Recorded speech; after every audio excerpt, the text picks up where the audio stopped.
Time is slipping away, and you feel stuck.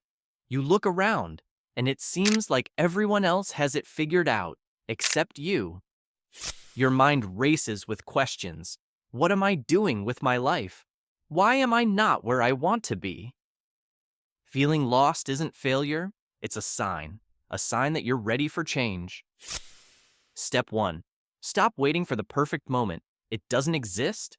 Clarity comes from action, not overthinking.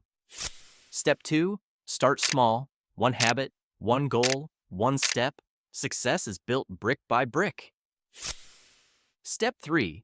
Experiment. Try things, learn. You're not supposed to have all the answers yet. No one does. The truth? No one is ever truly lost, just on a path they haven't fully discovered yet. You don't need permission to start fresh. This is your sign. Move forward. Keep going.